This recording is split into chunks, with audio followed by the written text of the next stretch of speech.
Shalom pemirsa, ya jumpa lagi bersama dengan kami dalam suatu acara yang luar biasa yaitu Good News Program. Bersama dengan saya Daniel Hendrata dan juga istri saya Debbie Katarina, senang sekali bisa menjumpai pemirsa setia dari Good News Program. Ya pemirsa sekalian, jangan lupa bahwa Good News Program dapat Anda saksikan melalui website kami yang ada di www.anugrah.net. Di mana Deb?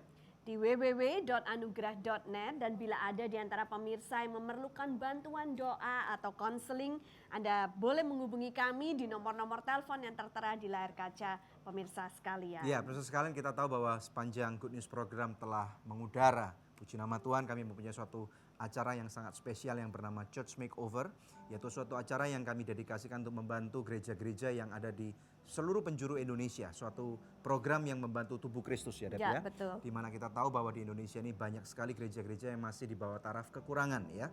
Gedungnya rusak, kemudian jemaatnya di bawah taraf kemiskinan. Oleh karena itu kami sangat terbeban sekali untuk memberikan bantuan yang nyata kepada mereka. Dan rupanya sekarang kita sudah memasuki Church Makeover yang keberapa nih? Ke-24 wow, ya, yaitu Tuhan, ya gereja GPDI El Gibor yang terletak di Dusun Sinar Abadi, Desa Perembang di Kalimantan Barat. Ya, kami menyapa jemaat sekalian daripada GPDI El Gibor dan kami percaya bahwa kemuliaan Tuhan sudah dinyatakan buat desa dan khususnya gereja itu. Amin, amin. Dan hari ini kita akan menampilkan narasumber kita, pasangan suami istri hamba Tuhan, yaitu Pendeta Yusuf Manete beserta dengan istrinya Ibu Theorena Boru Tohang. Ya, puji dan pemirsa sekalian, oleh karena itu tanpa kita menunda lagi, kita ingin tahu bagaimana sih ya daripada kehidupan dan mengapa kita melakukan ini semua. Kita akan ikuti daripada episode yang sangat spesial ini. Jangan kemana-mana ya, oleh karena itu mari kita saksikan yang satu ini. Pendeta Yusuf Manete mengembalakan sidang jemaat bersama istri dan anak mereka, Jisrael Yayah Manete yang baru berusia 1 tahun, di GPDI El Gibor sejak tahun 2010. Pendeta Yusuf Manete sendiri berasal dari Sulawesi Tengah, namun dia ditugaskan untuk menjadi gembala sidang di Kalimantan Barat.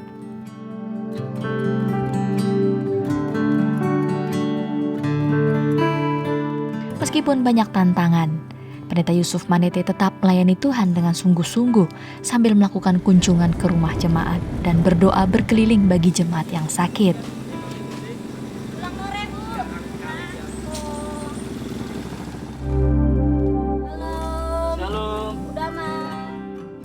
Shalom Bu Damai. Silakan Tama. Damai, udah sehat? Apa kabar nih? Aduh. Bagaimana sakit bagaimana nih? Sakit.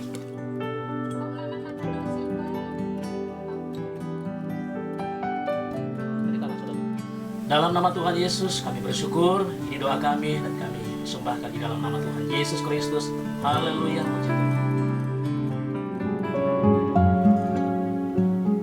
Rasa percayanya pada Tuhan yang luar biasa membuat dia tetap bersuka cita menantikan Tuhan bekerja atas gereja GPDI El Gibor Kalimantan Barat.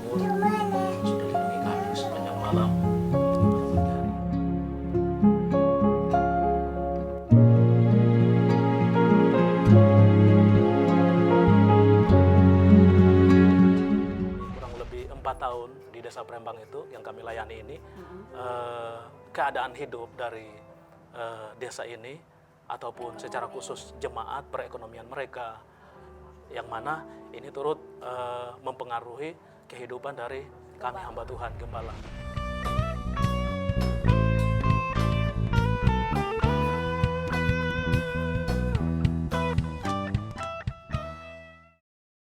Aku suka banget sogut bakso. Praktis, udah ada bumbunya. Ada bakso sapi, ayam, ikan, dan udang. Dari daging pilihan. Sogut bakso is very good. Sogut Seafood. Sekarang zamannya Sogut Seafood. Ada ebi katsu, ebi panko, sumai, dan golden money bag. Makan jadi lahap-hap. Seafood sehat dan enak, cuma Sogut jagonya. Ayo makan so nice, ayo kita SMS, semua makan so nice. Ujungnya aja enak, apalagi tengahnya, Bud. So nice, enak loh. SMS, semua makan so nice. SMS,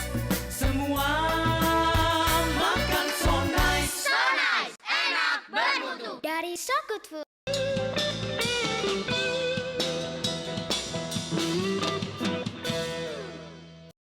Anda sedang menyaksikan Church Makeover yang ke-24 dalam Good News Program. Di studio telah hadir dua orang narasumber seperti yang kami janjikan, yaitu Pendeta Yusuf Manete dan juga istrinya Ibu Theorena. Shalom, apa Shalom. kabarnya Bapak Ibu? Shalom Ibu Baik-baik. Dewi. Senang sekali ketemu lagi dengan kalian. Ya, Sangat senang luar biasa. bisa ceritakan bagaimana perjalanan dari Palembang, Sintang, Pontianak, Jakarta. Sikat. Baik, kami memberikan penjelasan tentang perjalanan kami yang luar biasa, meninggalkan anak yang kami cintai di Desa Palembang. Perjalanan panjang dari Sintang ke Pontianak memakan waktu 8 jam. Ya. Dan kemudian dari Pontianak ke Jakarta. Saya dengar dari Sintang ke Pontianak ada jalan tol ya? Gimana jalannya? Kondisi Jalan yang luar biasa perjuangan, rusaknya. rusak parah. Iya, rusak Oke, parah terus sehingga kemudian? kita dalam perjalanan cukup melelahkan ya, cukup Iya. melelahkan. Nggak bisa tidur Iya, ya? tidak bisa tidur puas oleh karena perjalanan yang memang bisa kita rasa ketakutan di dalam bus oleh karena dibanting sana banting sini. Jadi tetapi sukacita ingin bertemu dengan para hamba-hamba Tuhan, pelayan Tuhan di Good News Program, rasanya semua hilang, puji Tuhan. Dan penerbangan dari Pontianak ke Jakarta semuanya baik. Semuanya baik, puji Tuhan. Ya. Ya, ingin berkenalan dulu Pak Yusuf, ini dulunya asalnya dari mana, kok bisa sampai ke Kalimantan Barat, sampai ke Desa Palembang itu untuk mengembalakan di sana Pak? Iya, kalau kami asalnya dari Sulawesi Tengah, tepatnya di Kabupaten Luk Banggai, Kecamatan Buntah, Desa Gelegesok Koili. Sulawesi Tengah bisa nyampe ke Kalimantan Barat, gimana ceritanya? Kami sekolah di Sekolah Alkitab yang ada di Air Madidi, dan setelah selesai pendidikan, kami kebetulan ada teman hamba Tuhan yang ada di Kalimantan Barat. Kami langsung punya komitmen untuk melayani Tuhan yang ada pelayanan di Kalimantan Barat. Kok bisa tahu di Palembang itu ada tempat yang memerlukan seorang gembala sidang di sana? Kebetulan waktu kami sementara membantu pelayanan teman kami di Kalimantan Barat itu di Sintang, ada telepon dari ketua wilayah, Ya. yang mana ada 2 tempat pelayanan yang kosong ditinggalkan oleh hamba Tuhan. Oke. Ya, itu saya dengar khususnya di GPDI El Gibor ini ya, Iya. sudah ada beberapa hamba Tuhan yang ditempatkan di sana, tapi kemudian mereka mengundurkan diri. Iya. Lalu kenapa Pak Yusuf Manete dan Ibu bisa masuk dan bertahan di sana? Apa yang kurang, kenapa mereka tidak bisa bertahan? Salah satunya yang kalau kami memperhatikan pengalaman yang kami lihat selama kami kurang lebih 4 tahun di Desa Palembang itu yang kami layani ini, keadaan hidup dari desa ini ataupun secara khusus jemaat, perekonomian mereka, yang mana ini turut mempengaruhi kehidupan dari kami hamba Tuhan, gembala ataupun Kenapa, Pak? pendeta-pendeta. Apakah di sana daerahnya panas? Kan saya tahu memang panas ya. Apakah di sana memang ada terlalu miskin atau gimana? Bisa ceritakan? Kalau dikatakan terlalu miskin, tidak juga. Tetapi keadaan dari tempat itu yang kurang mendukung. Contohnya akses perjalanan, Ya. kemudian keadaan juga ekonomi jemaat yang ke bawah, menengah ke bawah. Itu juga yang mempengaruhi. Oleh karena itu, teman-teman hamba Tuhan ini kadang-kala mereka tidak konsentrasi di pelayanan itu. Oke deh. Oke, pemirsa sekalian, kita tahu bahwa dalam suatu kehidupan, terutama dalam melayani Tuhan, tentunya ada banyak sekali tantangan apabila Tuhan tempatkan seseorang itu ke daerah yang cukup terpencil ataupun minus. Nah, kita akan belajar lebih dalam lagi daripada 2 orang narasumber yang luar biasa ini setelah yang satu ini. Yang membuat kami terangkat pada waktu itu ketika Pak Alres datang, ada harapan yang baru. Tetapi kan belum kenyataan. Itu pun Pak Alres bilang tidak janji, ini baru survei. Jadi memang pada waktu itu penantian yang luar biasa.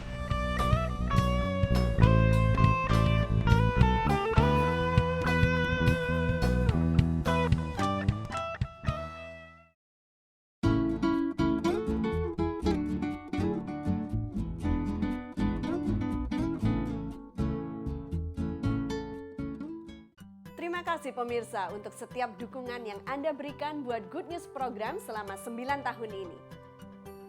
Kami mengundang Anda untuk menjadi partner rohani kami dalam mengabarkan kabar baik.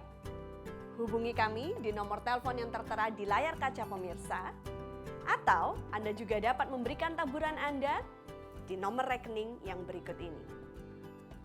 Untuk setiap taburan yang Anda berikan, Anda memastikan kelangsungan Good News program, juga program-program sosial kami lainnya.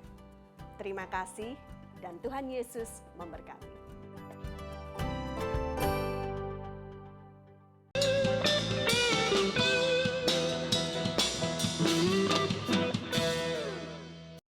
Kembali bersama dengan kami dalam Good News program dalam suatu episode yang sangat spesial, yaitu Church Makeover nomor yang ke-24.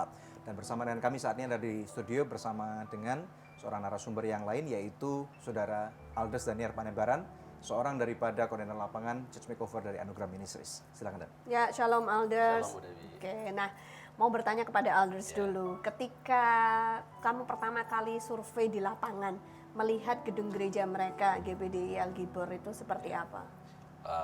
Baik Bu Dewi, tahun 2013 saya ke sana untuk survei gereja Pak Pendeta ini. Dari luar kelihatan sepertinya kokoh ya. Ya memang saya lihat waktu proposal, dalamnya dari foto mereka yang kirim sangat memprihatinkan, makanya saya pilih salah satu untuk disurvei. Ketika saya ke sana, saya lihat plafonnya dari dalam gereja ini udah nggak bagus. Kemudian Pak Gembala bilang, sebenarnya saya tanya ini tulang-tulangnya seperti apa? Pak Gembala bilang, oh iya di atas sudah parah. Nah, saya naik ke atas, Baby. Saya lihat dan ternyata di atas sudah pada keropos ya, Pak Daniel. Yeah. Dan saya berpikir nggak lama lagi ini akan roboh.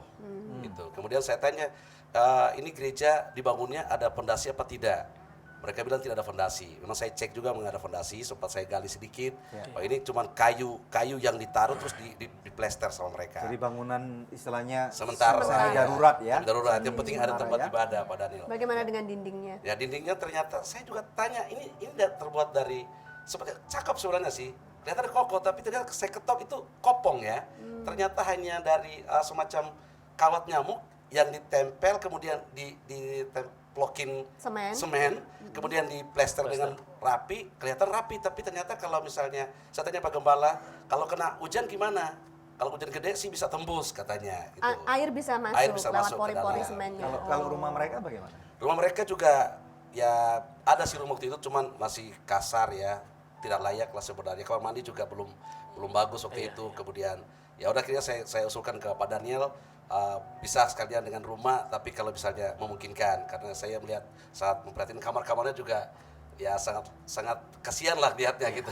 Tapi saya sedang mereka semangat untuk melayani Tuhan. Itu yang membuat saya akhirnya mengusulkan bahwa ini boleh di makeover. Ya, ini yang ingin saya tanyakan nih kepada Ibu nih.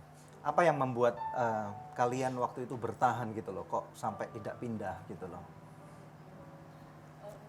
Puji Tuhan, sama seperti yang suami tadi sudah sempat singgung, bahwa kami punya komitmen. Kami punya komitmen dari awal, bahkan ketika kami ingin membuat persetujuan menikah pun itu.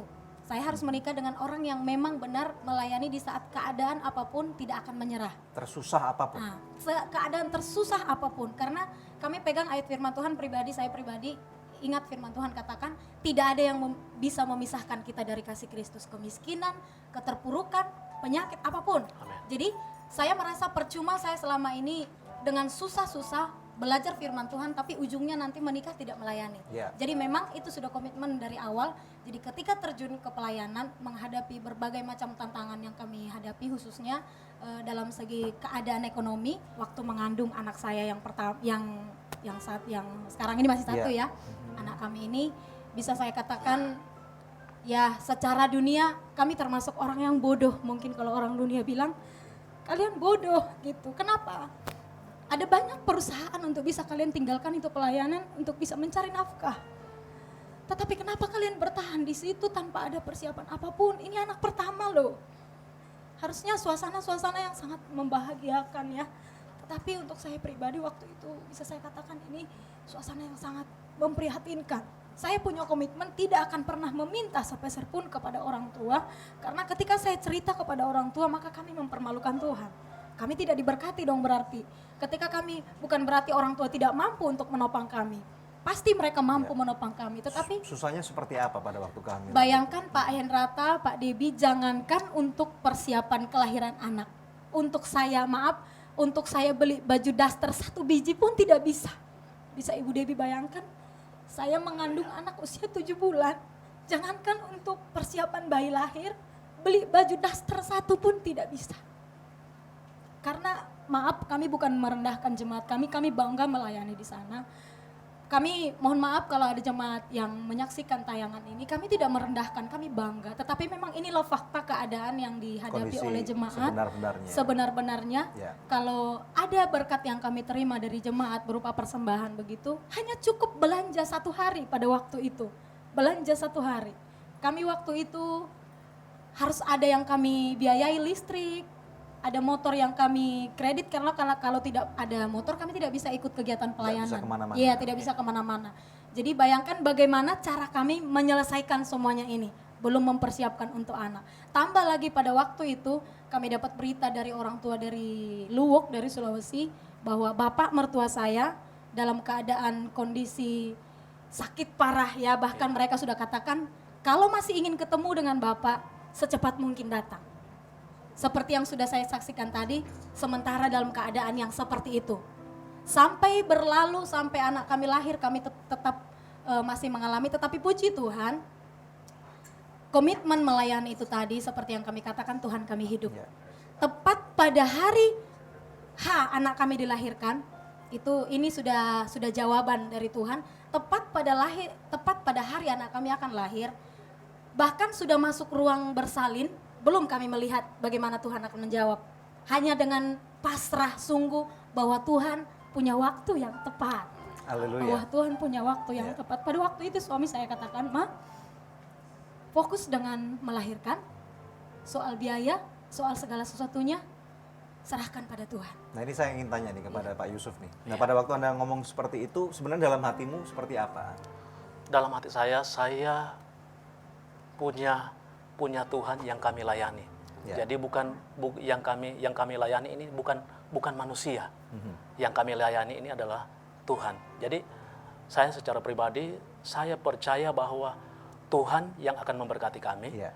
Termasuk kebutuhan-kebutuhan dari istri saya ketika dia melahirkan, walaupun kenyataan pada waktu itu serba belum ada apa-apa jawaban doa, tapi saya tetap punya harapan kepada Tuhan yang akan memenuhi segala apa yang kami perlukan pada waktu itu. Tapi sejujurnya ada rasa sedih pasti kan? Coba cerita dong. Nah, rasa sedihnya gimana? Boleh kami tahu tuh. Yang menyedihkan bagi kami dalam hal contohnya kebutuhan kami sehari-hari dalam pelayanan kami, khususnya kalau saya bisa ceritakan kemarin yang tahun 2014 itu yang memang bisa saya katakan masa-masa yang sangat puncak dari kesukaran kami. Kenapa? Di desa Prembang itu. Apalagi ketika saya memperhatikan kadangkala istri saya kalau sudah ada keluhan-keluhan, saya memang sudah mengerti ketika dia tarik napas dan dia katakan, "Oh Tuhan." Saya secara suami itu? Waktu itu kondisi apa, Bu? Oh Tuhan itu dalam kondisi apa gitu? Waktu itu anak kami mengalami sakit dan kemudian jemaat sudah banyak yang ngomong, "Tante, bawa saja ke mantri." Saya cuma katakan tidak apa-apa, cuma demam biasa.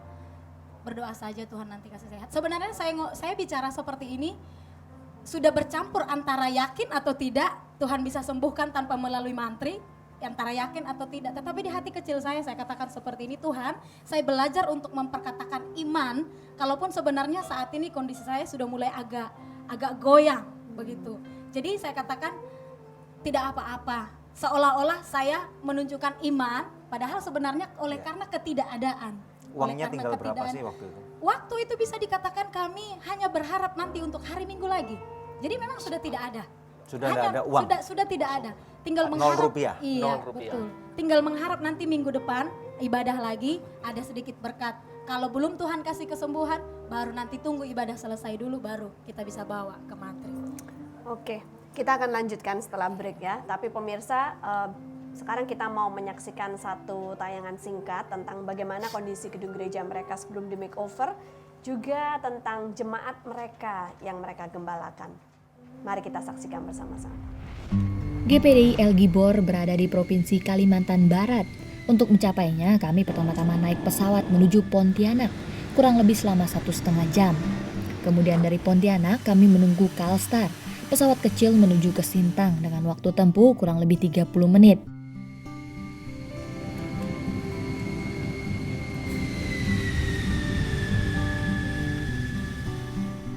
Barulah kami menuju ke Dusun Sinar Abadi, Desa Perembang, Kecamatan Sungai Tibelian. Lokasi dusun ini cukup jauh dari keramaian kota. Butuh waktu 2 jam untuk sampai ke lokasi CMO ke-24 ini.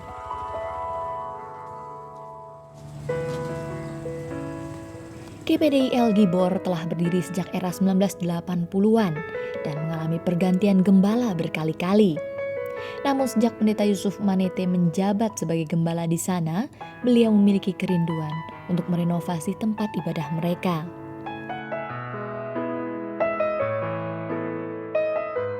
Keadaan jemaat yang 90% diantaranya adalah petani membuat mereka harus menunda untuk merenovasi tempat ibadah yang berukuran 6 x 12 meter tersebut. Keadaan gedung gereja cukup menyedihkan karena tembok gereja hanya tembok sementara yang terbuat dari campuran semen yang ditempel di kawat, lantai yang belum dikeramik, plafon yang bocor, dan tembok yang belum dicat secara baik. Adapun jumlah jemaat di GPDI El Gibor kurang lebih 70 jiwa, baik dewasa, remaja maupun anak-anak yang masih berasal dari golongan ekonomi lemah. Kerinduan yang kuat itu akhirnya menuntun Pendeta Yusuf Manete memberanikan diri untuk mengirimkan proposal kepada Anugerah Ministries agar GPDI El Gibor dapat masuk dalam proyek Church Makeover.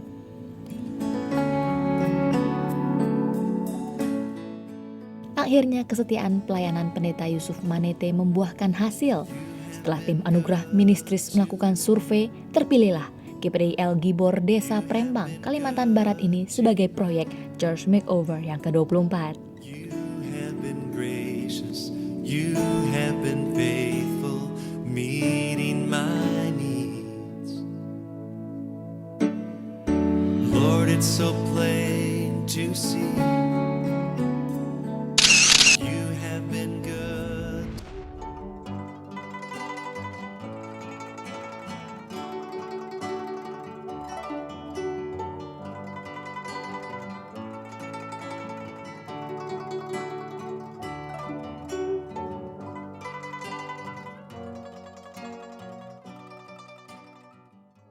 Aku suka banget sogut bakso. Praktis, udah ada bumbunya. Ada bakso sapi, ayam, ikan, dan udang. Dari daging pilihan. Sogut bakso is very good. Sogut Seafood. Sekarang zamannya Sogut Seafood. Ada ebi katsu, ebi panko, sumai, dan golden money bag. Makan jadi lahap-hap. Seafood sehat dan enak, cuma Sogut jagonya. Ayo makan so nice, ayo kita SMS. Semua makan so nice. Ujungnya aja enak, apalagi tengahnya, Bud. So nice, enak loh. SMS, semua makan so nice. SMS, semua makan so nice. So nice, enak, bermutu. Dari So Good Food.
Ada. Apa kabar Aldo?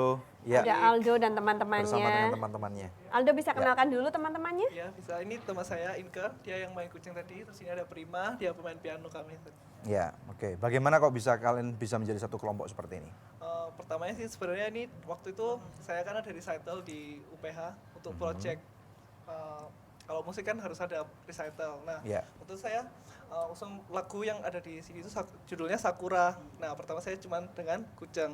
Setelah itu ada teman saya, dia punya studio di Karawaci. Dia tanya, di recital main lagu apa aja Do gitu. Saya bilang, oh ada beberapa lagu kan, ada 5 lagu, 4 lagu klasik sama 1 lagu judulnya Sakura sama instrumen Kujang. Iya.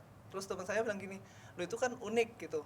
Coba gimana kalau kita rekam aja, kamu siapin lagu lagi, habis itu nanti kita rekam, coba-coba aja dibikin CD gitu, terus dipasarin dikit-dikit aja, siapa tahu tanggapan publik bagus gitu. Oke, so Aldo dan teman-temannya membawa album Sakura Project ya? Iya. Judulnya Sakura, Theme and Variation. Iya. Nah, ini kalau kita lihat nuansanya kan ke Jepang-Jepangan, padahal alat musiknya alat musik Tionghoa gitu ya. Jadi gimana ini kisahnya? Itu agak panjang sih ceritanya. Saya kan sebelum recital tuh saya suka aliran yang namanya visual kei. Itu aliran dari Jepang itu, jadi rambutnya kayak gitu, jadi apa gitu. tuh yang Harajuku yang gitu? anime Ya, Harajuku gitu. gitu. Nah, terus konsep Tuh, lihat. ya, terus konsep recital saya juga waktu itu juga ke ala visual kei itu kan. Nah, akhirnya ya udahlah, ini teman saya kan juga makanya jaketnya dapat sama ini karena kita waktu itu dapat sponsor apa segala, jadi makanya kita dapat dari toko cosplay gitu. Jadi waktu recital itu kita bajunya nuansa-nuansanya kayak Jepang gitu kan. Akhirnya kita masukin ke albumnya sekalian aja deh kayak gini. Iya. Nah, untuk yang di tengah tadi siapa namanya? Inka Kalau main kucing itu susah nggak? Bisa cerita nggak dulu waktu pertama kali kenapa interested ke sana gitu? Pertama interested karena suaranya itu indah sekali, suaranya itu seperti air. Dan ternyata setelah dicoba itu nggak sesulit yang dibayangkan, biarpun kelihatannya alatnya panjang dan senarnya banyak, jumlah senarnya itu ada 21, tapi tiap senar itu udah punya bunyi pasti. Jadi beda dengan gitar, beda dengan biola yang kita harus hafal letak senarnya, terus harus cari sendiri nadanya. Kalau ini hampir seperti piano, jadi setiap kali kita petik udah jelas bunyinya. Oh gitu. Jadi tapi kamu bisa main gitar juga? Gitar pernah belajar sedikit. Oke, tapi berarti orang yang main kucing belum tentu bisa main gitar? Beda, ya. Beda, orang main gitar juga pasti belum tentu bisa main kucing dong? Tapi karena udah biasa, jadinya petik senar, itu nanti main kucingnya lebih mudah. Nanti harapan kamu ke depan apa Aldo? Ini? Harapan ke depannya sih mungkin kalau ada bisa keluarin baru tapi lagu original semua. Ini kan masih lagu klasik kebanyakan. Oke, sukses ya. Terima kasih ya buat sudah mampir ke teman-temannya. Good News Program ya. Sukses buat masa depan kalian. Pemirsa, ini saatnya kuis yang selalu dinantikan oleh pemirsa sekalian. Pertanyaannya adalah apakah nama project yang tadi dibawakan oleh Aldo dan teman-temannya? Anda bisa mengikuti kuis ini dengan mengirimkan jawabannya melalui SMS ke nomor HP yang tertera di layar kaca pemirsa atau melalui email ke goodnews@anugerah.net dengan format seperti ini: kuis, kemudian nama, alamat lengkap dan jawabannya. Bila Anda mengirimkannya lewat email, sertakan juga nomor HP Anda. Maka kepada 10 orang pemenang terpilih, kami akan mengirimkan masing-masing sebuah CD. Ya, Sakura Project, Sakura Theme and Variation, persembahan dari Aldo dan teman-teman. Pemirsa, tetap stay tune bersama dengan kami akan kembali membawa lebih banyak good news lagi. Di dalam kesukaran? Pernah, tapi puji Tuhan, saya pernah, maaf, agak sedikit menyesal. Saya pikir seperti ini, Tuhan, kok Tuhan itu suruh dia bawa saya ke sini? Ada banyak loh Tuhan yang saya korbankan untuk melayani di sini.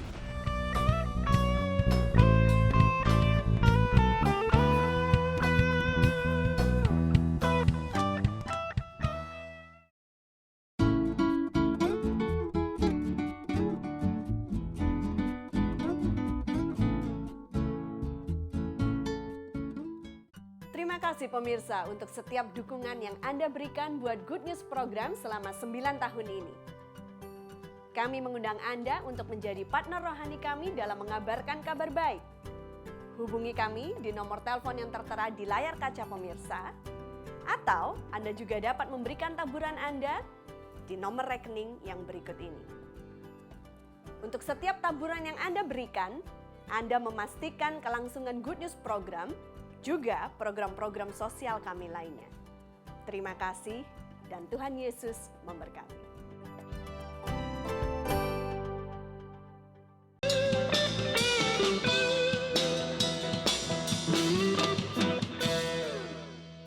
Di balik daripada awan yang gelap, itu selalu akan ada matahari yang tetap bersinar. Walaupun mungkin kita nggak bisa langsung melihat matahari itu. Nah, kembali kepada Good News Program di CMO 24 bersama dengan Pak Yusuf dan juga Ibu Tio. Nah, puji Tuhan, saya ingin bertanya nih kepada Bapak.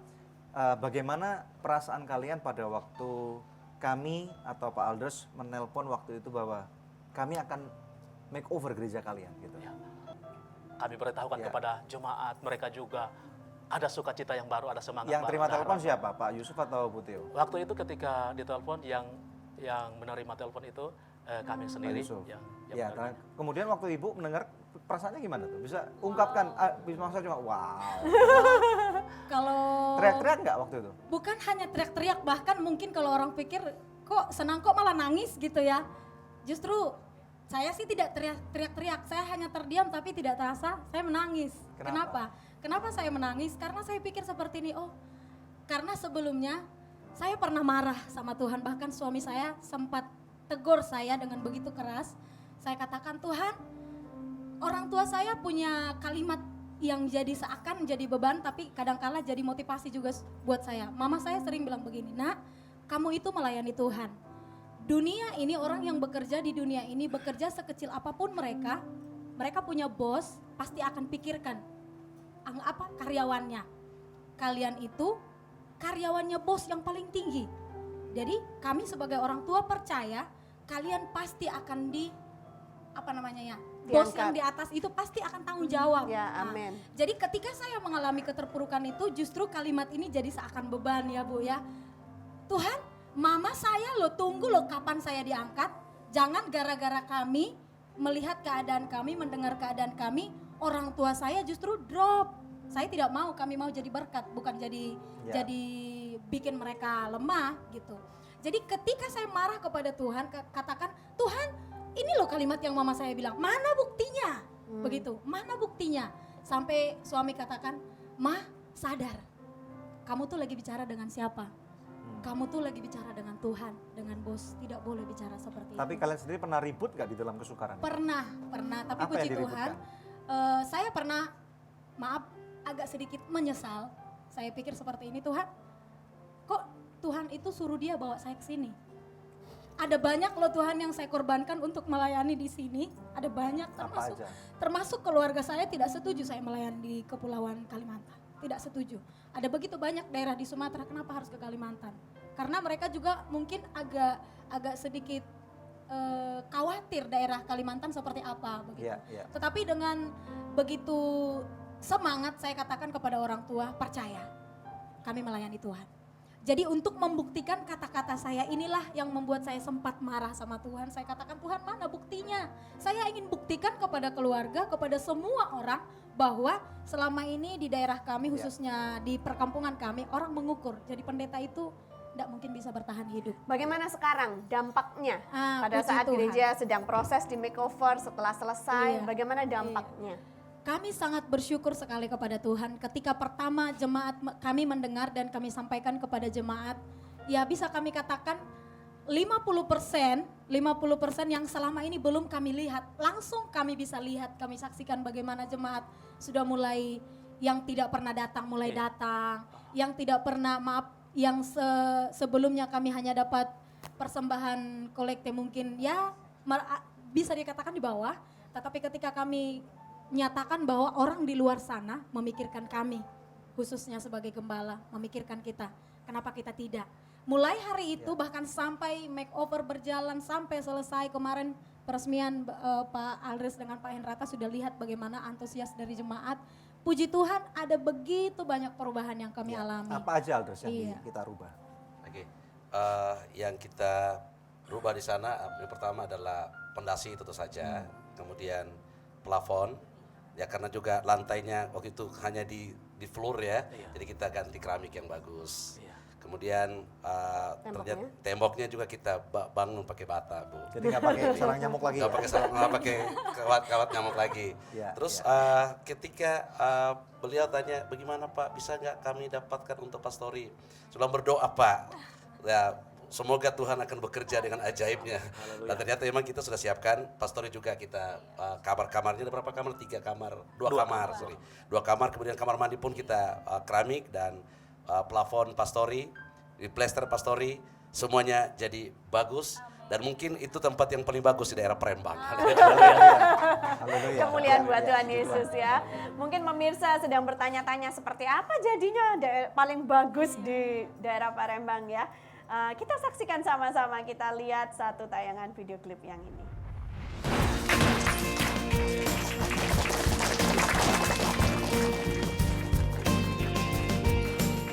Sebagai permulaan CMO 24 dilakukanlah pemasangan batu batako yang dipimpin oleh Alders Daniel Panebaren selaku koordinator lapangan dari Anugerah Ministries.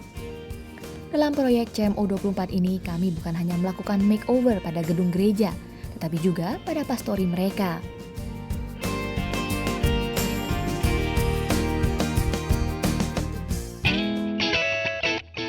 Adapun renovasi yang dilakukan pada gedung gereja yang berukuran 6 x 12 meter ini, yaitu meletakkan fondasi beton, memasang dinding batako, membuat teras gereja, memasang plafon luar dan dalam, memasang lantai mimbar dengan keramik, memasang pintu dan jendela gereja, serta mengecat gereja seluruhnya.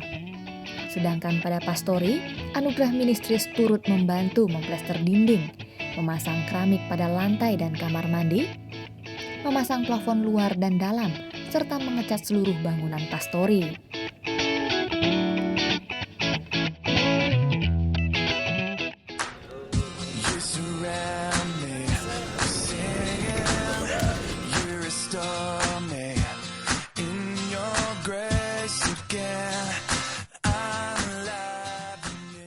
Hari yang ditunggu-tunggu telah tiba.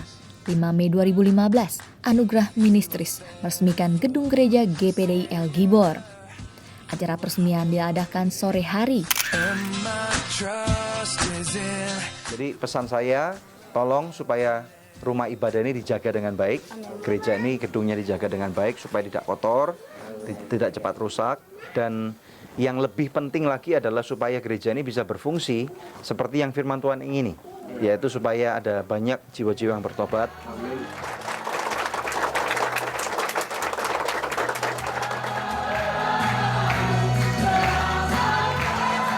Ayo.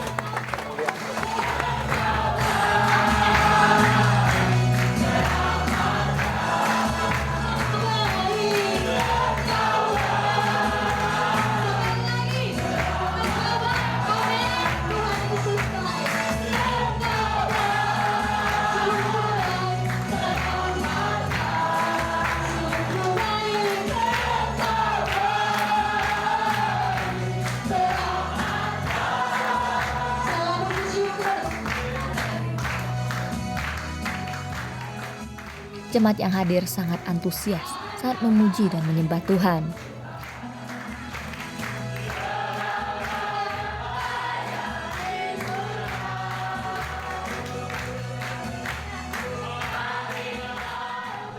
Namun tiba-tiba listrik padam, tapi hal tersebut ternyata tidak mengurangi sukacita dari para jemaat dalam mengikuti ibadah. Dengan hanya mengandalkan lampu sorot dari kamera video, Pastor Daniel Henrata tetap antusias dalam menyampaikan firman Tuhan. Melakukan perintisan atau mungkin meneruskan pelayanan di tempat ini. Firman yang disampaikan adalah mengenai iman.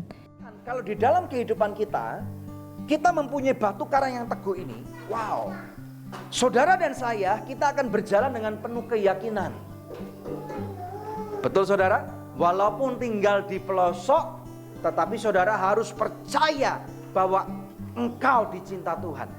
Peresmian gedung gereja baru tersebut ditandai dengan penandatanganan prasasti oleh Pastor Daniel Henrata dan Pendeta Yusuf Manete selaku Gembala GPDI El Gibor.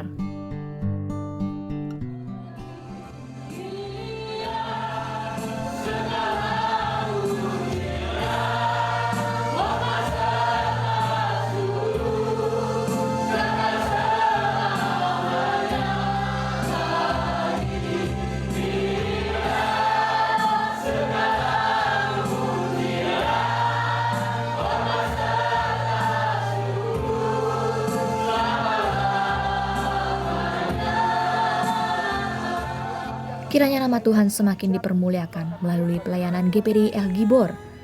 Terima kasih kepada para partner Anugerah Ministries yang telah membuat proyek ini menjadi kenyataan. Tuhan Yesus memberkati. Mungkin dalam kehendaknya kau janjikan rancangan limpah kebaikan, kuasa-Mu nyata di dalam hidupku.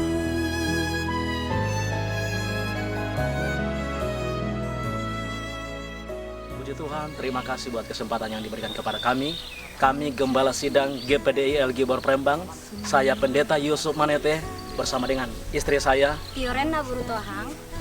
Kami sudah diberkati oleh Tuhan Yesus melalui pelayanan di tempat ini dalam pembangunan renovasi gereja yang sudah berlangsung saat ini. Dan kami mengucapkan banyak terima kasih kepada Yayasan Anugerah Ministry yang sudah membantu kami, bahkan secara khusus kepada para donatur, sponsor yang sudah membiayai renovasi gereja pastori. Itu air bisa masuk ke dalam gereja. Sehingga mereka pakai papan agak naik dikit, 1 meter kayak lebih rumah lah. panggung kayak gitu. rumah panggung. Yeah. Tapi kalau misalnya jemaat ke gereja, mau nggak mau harus jalan di atas air. Jalan di atas air. Tuhan Yesus.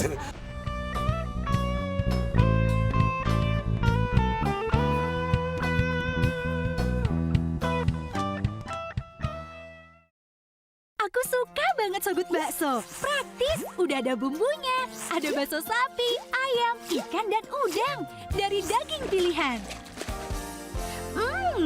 Sogut bakso is very good.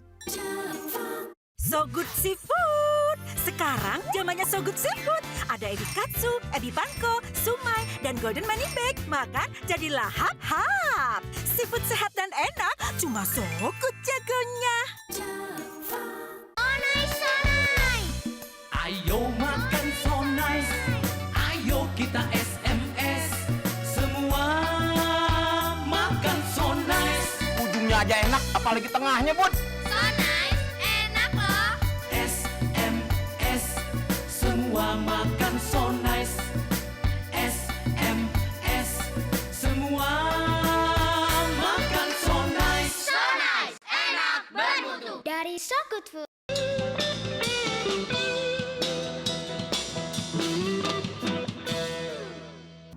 Firman Tuhan mengatakan bahwa Tuhan itu tidak pernah terlambat. Walaupun seringkali manusia menganggap Tuhan itu lambat, tetapi nyatanya kebenaran mengatakan bahwa Tuhan itu nggak pernah terlambat. Betul ya, Elders ya? Nah, bisa cerita sedikit nggak tentang kegiatan yayasan kita lainnya, tentang beberapa program Church Makeover yang lagi berjalan sekarang? Baik, Pak Daniel. Sekarang puji Tuhan kita sedang mengerjakan 2 proyek lagi Church Makeover yang ada di Sumatera. Satunya di Church Makeover yang ke-28 di BOT. Ya, BOT itu di Nias ya. Kemudian satu lagi yang saya mau 29 di Sibolga, di tempat di tengah. Puji Tuhan sekarang sudah 60% ya pengerjaannya. Bentar lagi akan selesai dan anugerah Tuhan lah yang mengerjakan semuanya itu melalui Anugerah Ministries. Kalau di 2 daerah ini, Beauty, Nias maupun yang Aik Horsik di Sibolga ini, spesialnya seperti apa? Kalau yang di BOT itu benar-benar saya teringat di tahun kurang lebih kalau saya lihat tahun 20 mungkin tahun 20 kali kondisi gerejanya, Bu. Tahun 20 gimana? 1920? 1920 untuk saya ya. Karena masih daun rumbia ya, daun sagu, dindingnya pun ya sangat pokoknya mengenaskan sekali kondisinya, Bu Debbie. Pastorinya juga sangat memprihatinkan sekali dan yang saya senang lihat gembalanya kok enjoy aja melayani gitu. Itu membuat akhirnya ya ini gereja bolehlah kita usulkan kepada Daniel untuk bisa di makeover. Puji Tuhan, Tuhan menjawab doa mereka, Bu Debbie. Nah, yang di Aik Horsik sebenarnya gerejanya lumayan bagus ya, tapi kalau kita lihat sepintas, tapi kalau kita lihat ke dalam itu kalau lagi air pasang, kan ini pinggir pantai ya, dekat pantai. Kalau air pasang itu air bisa masuk ke dalam gereja. Sehingga mereka pakai papan agak naik dikit, 1 meter kayak lebih rumah lah, panggung kayak gitu. rumah panggung. Tapi kalau misalnya jemaat ke gereja, mau nggak mau harus jalan di atas air, jalan di atas air. Tuhan Yesus, jalan menyeberang gitu ya, harus melewati air lah gitu, air pasang gitu, sehingga mereka usulkan bagaimana Pak, ya udah kita pikirkanlah bagaimana supaya kita bikin fondasi. Dan itu memang gak ada fondasi juga yang banyak, Bu Debi, Pak Daniel. Kira-kira kenapa ya banyak gereja yang nggak dibangun tanpa fondasi ini? Padahal kan di Alkitab diajarin ya, kalau mau membangun sesuatu harus berdasarkan fondasi yang kokoh gitu.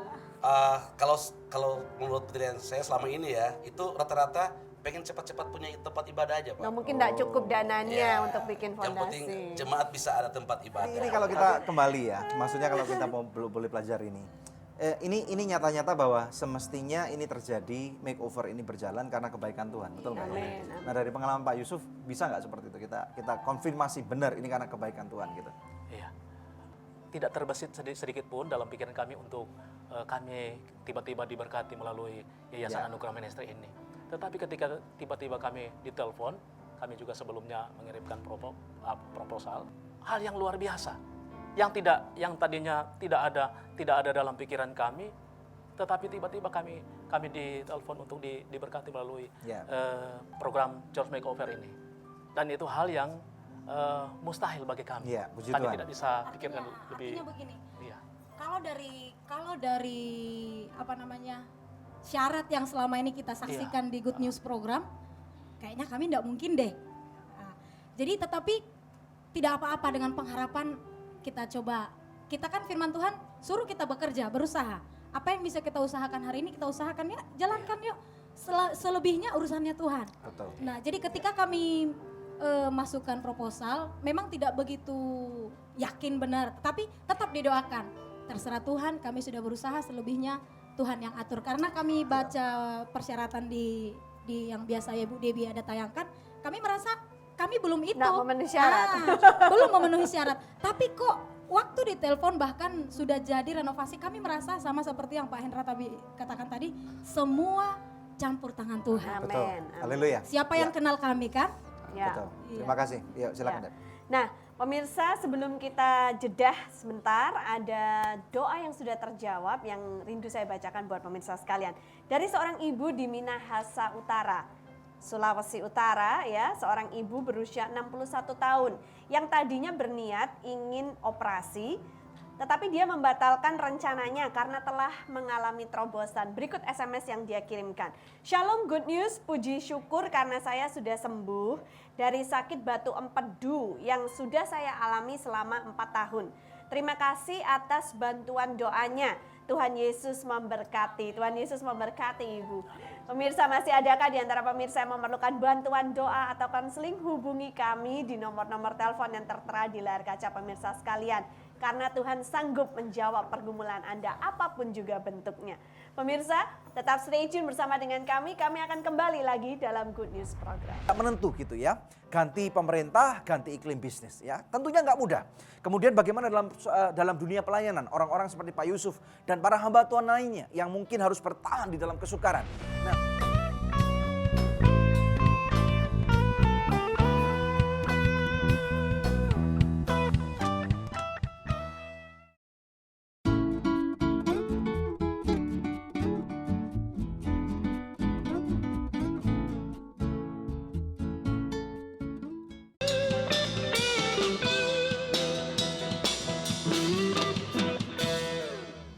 Church Makeover bagian yang ke-24 dalam Good News Program. Kembali kepada Pak Yusuf dan Ibu Theorena.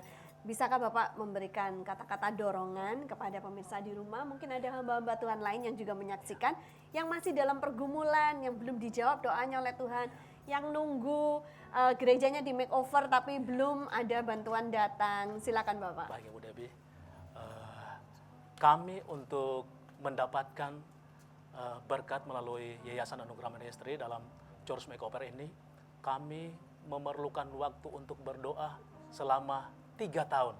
Kurang lebih 3 tahun kami berdoa kepada Tuhan, baik itu siang maupun malam kami berdoa kepada Tuhan. Sehingga pada tahun 2014 doa kami dijawab oleh Tuhan. Oleh karena itu kami memberikan dorongan kepada rekan-rekan hamba Tuhan, baik itu di seluruh Indonesia, demikian juga secara khusus yang ada di wilayah Kalimantan Barat, khususnya yang ada di Sintang, yang mengalami pergumulan melalui bangunan-bangunan gereja yang sampai saat ini belum dijawab oleh Tuhan. Kami mendorong supaya jangan berhenti untuk terus berharap kepada Tuhan. Amin. Kalau mungkin berkat itu tidak melalui Yayasan Anugerah Ministry, tetapi ada banyak cara Tuhan yang Tuhan akan berikan, baik itu dari yayasan-yayasan manapun yang Tuhan kirimkan untuk membantu pekerjaan Tuhan dimanapun berada. Oleh karena itu kami memberikan ucapan terima kasih sekali lagi kepada Yayasan Anugerah Ministry yang sudah membantu kami, demikian juga para sponsor yang sudah membantu pelayanan kami yang ada di Kalimantan Barat. Puji Tuhan. Kalau saya secara pribadi hanya satu yang ingin saya sampaikan kepada rekan-rekan hamba Tuhan, dari semua yang pernah saya alami dari awal Tuhan antar ke desa Perembang sampai hari ini Anugerah Ministry Tuhan sudah pakai memberkati kami. Hanya satu yang saya pelajari, bahwa seperti yang Pak Daniel katakan tadi, bahwa waktunya Tuhan itu jauh lebih tepat. Bahkan tidak ada yang bisa mengimbangi waktunya Tuhan itu selalu tepat. Amin. Yang dituntut dari kita hamba-hamba Tuhan adalah tetap setia, tetap melayani, tetap sungguh-sungguh. Itu yang saya pegang sampai hari ini. Puji Tuhan, Tuhan memberkati. Terima kasih Bapak dan Ibu. Ya, terima kasih ya. Salam buat jemaat semua ya. Puji Tuhan. Oke, Bapak Ibu sekalian, kita tahu bahwa di Indonesia memang banyak sekali kekurangan ya. Dan bahkan di kantor kami pun masih ada sekitar berapa? 400 proposal mungkin yang menunggu. Dan tentunya tidak bisa semua kami kerjakan. Dan Tuhan bisa memakai banyak sekali daripada yayasan lain ataupun badan-badan gereja ataupun pribadi-pribadi yang lain ya. Puji Tuhan atas setiap sponsor yang sudah diberikan melalui kami. Oke, puji Tuhan. Pemirsa sekalian, mari kita lihat firman Tuhan yang akan kita lihat bersama-sama dari 1 Petrus pasal yang pertama. 1 Petrus pasal yang pertama kita melihat bersama-sama ayat 6 dan ayat 7. Firman Tuhan berkata, "Bergembiralah akan hal itu, sekalipun sekarang ini kamu seketika harus berduka cita oleh berbagai-bagai pencobaan." Ayat 7. "Maksud semuanya itu ialah untuk membuktikan kemurnian imanmu yang dengan api, sehingga kamu memperoleh puji-pujian dan kemuliaan dan kehormatan pada hari Yesus Kristus menyatakan dirinya." Wow, ini sesuatu yang tentunya pada waktu kita baca kelihatannya mudah, tetapi saudara, kita semua yang mengalami kesusahan tentunya tidak mudah. Mungkin saudara bertanya kepada saya, bagaimana mungkin saya bisa bergembira pada waktu saya harus mengalami pencobaan? Dan kita tahu bahwa di dalam setiap kehidupan manusia, setiap manusia ini pasti akan diuji, akan dicoba ya. Orang yang miskin, maaf nih ya, akan mengalami ujian di dalam kekurangan keuangan. Bagaimana harus bisa bertahan di dalam keuangan. Orang yang kaya ini juga harus diuji dalam bagaimana bertanggung jawab mengelola kekayaannya. Bukan untuk dirinya sendiri, tetapi juga untuk dibagikan, didermakan kepada orang-orang yang kurang.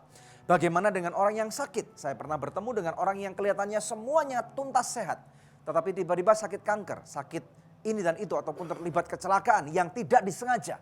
Ya, sehingga harus cacat misalnya. Ya, kemudian bagaimana dalam suatu pekerjaan atau dalam suatu bisnis, seseorang yang kemudian dikhianati oleh rekan kerjanya, ya, kemudian perusahaannya bangkrut atau menghadapi ujian pencobaan yang iklim bisnis yang saat ini orang bilang itu berubah-ubah, tidak menentu gitu ya. Ganti pemerintah, ganti iklim bisnis ya. Tentunya nggak mudah. Kemudian bagaimana dalam dunia pelayanan, orang-orang seperti Pak Yusuf dan para hamba Tuhan lainnya yang mungkin harus bertahan di dalam kesukaran. Nah, firman Tuhan sudah mengatakan kita harus bertahan. Malah bukan cuma bertahan, ini bergembira. Saya melihat pemirsa sekalian, firman Tuhan berbicara banyak sekali mengenai hati manusia. Hati manusia tidak ada yang tahu kecuali manusia itu sendiri dan juga Tuhan. Oleh karena itu Tuhan mengajak kita bergembiralah supaya ada suatu ekspresi yang ditunjukkan. Ya, jadi karena orang yang bergembira, firman Tuhan mengatakan dalam kitab Amsal, orang yang bergembira adalah obat. Ya, sukacita itu adalah obat daripada semua sakit penyakit. Nah, karena apa? Karena pada waktu kita bisa bergembira di dalam kesukaran, tentunya hal itu sangat tidak mudah. Sangat mudah hari ini kalau Tuhan sudah menjawab doa, atau kalau kita dalam kelimpahan atau dalam kesembuhan, orang mengucap syukur, itu semua orang pada bisa, betul nggak ya? Tetapi kalau hari ini pada waktu ujian pencobaan itu masih datang dan jawaban belum kita terima, bisa nggak bergembira? Ayo, tantangan buat Anda nih. Kalau Anda hari ini tidak bisa bergembira, katakan kepada dirimu, ayo diri saya, kita bergembira. Ayat yang ke-7 mengatakan ya. Karena maksud semuanya itu ialah membuktikan kemurnian iman kita. Ya, ngomong doang gampang pemirsa sekalian. Tetapi kalau kita mengalami ujian sama seperti pada waktu anak-anak kita sekolah, atau pada waktu Anda dan saya masih di bangku sekolah, 1 bulan 1 kali guru kita akan memberikan ulangan, ya. 3 bulan sekali kita akan mengalami yang namanya ulangan umum, ya. Kalau kita sudah kelas 6, kelas SMP 3, SMA 3, kita harus ujian nasional, ya. Semakin tinggi jenjangnya, maka ujiannya akan semakin sukar soalnya. Kenapa pemirsa sekalian? Karena supaya kita boleh naik kelas, mendapatkan rapot. Nah, ini loh pemirsa sekalian. Iman saudara dan iman saya harus diuji. Nah, rupanya Tuhan juga mengizinkan, dengar baik-baik. Tuhan mengizinkan, bukan Tuhan menghukum kalian. Saya tidak berkata bahwa pada waktu Anda mengalami kesukaran bahwa Tuhan menghukum Anda. Tuhan tidak menghukum Anda, dengar baik-baik. Dia adalah Bapa yang baik. Dan pada waktu kami meng-makeover banyak sekali gereja dari berbagai macam denominasi yang berbeda-beda di Indonesia ini, ya. Yang kami lihat adalah Tuhan itu Bapa yang sangat baik, Dia peduli. Dan siapapun gereja yang di makeover, ini adalah keputusan yang diambil. Memang betul Tuhan pakai kami sebagai manusia. Tetapi Tuhan juga punya cara untuk menggerakkan berbagai macam cara. Sehingga akhirnya kami bisa memilih suatu gereja untuk di makeover. Bertahan pemirsa sekalian. Pada waktu Anda bertahan, kunci yang kami pegang adalah bertahan di dalam kesukaran. Orang yang mau menerima mujizat, orang itu harus bertekun di dalam imannya. Yang kedua, selain bertekun di dalam imannya, dia harus bertekun di dalam kesukaran itu. Menantikan janji Tuhan. Jangan sampai kemudian pada waktu kita sudah sibuk mencangkul. Ibaratnya saya pernah melihat suatu gambar, pemirsa sekalian, ya. Gambar ini adalah seorang orang petambang. Dia mencari berlian, mencari emas. Dia dengan repot menggali, menambang. Karena tidak bisa melihat apa yang ada di depannya. Kemudian yang terjadi, dia begitu kelelahan, begitu capek. Dia memutuskan, aku berhenti, aku nggak mendapatkan hasil apa-apa. Tetapi karena tanpa dia tahu, ternyata seharusnya 1 meter lagi, atau 2 meter lagi, atau 3 meter lagi. Di balik 3 meter itu ada tambang berlian yang besar-besar berliannya yang tidak akan dia pernah dapatkan karena dia berhenti. Nah, ini bagaimana dengan Anda? Saya berkata, bangkit di dalam nama Tuhan Yesus Kristus. Segala macam keterpurukan sekarang juga kami patahkan dalam nama Yesus. Bagaimana dengan Anda? Apakah Anda diberkati dengan episode ini? Kalau Anda diberkati, siapapun Anda, mari kita berdoa saat ini. Bapa, di dalam nama Tuhan Yesus Kristus, Tuhan, kami mau berdoa untuk setiap pemirsa sekalian yang sedang mengalami kesukaran di dalam kehidupannya. Siapapun mereka, lawat Bapa, lawat di dalam nama Yesus. Aku melepaskan urapan dan berkat yang melimpah-limpah. Dan firman Tuhan mengatakan nanti pada akhirnya di hari Yesus datang, kamu akan menerima mahkota, kehormatan dan kemuliaan. Di dalam nama Tuhan Yesus Kristus, aku melepaskan urapan dan berkat yang melimpah. Yang percaya bersama dengan saya katakan, amin. Haleluya. Ya pemirsa, satu tayangan Good News telah kita lalui bersama, sangat luar biasa. Kami percaya pemirsa diberkati sama dengan kami diberkati di studio. Tiba saatnya kami untuk pamit undur dari hadapan pemirsa sekalian, hanya untuk bertemu dengan pemirsa lagi di pekan yang akan datang di hari, jam, dan stasiun televisi yang sama. Saya Debbie Katarina bersama dengan suami saya Daniel Hendrata, dan jangan lupa untuk selalu cek di website kami yang ada di www.anugerah.net. Terima kasih, Tuhan Yesus memberkati.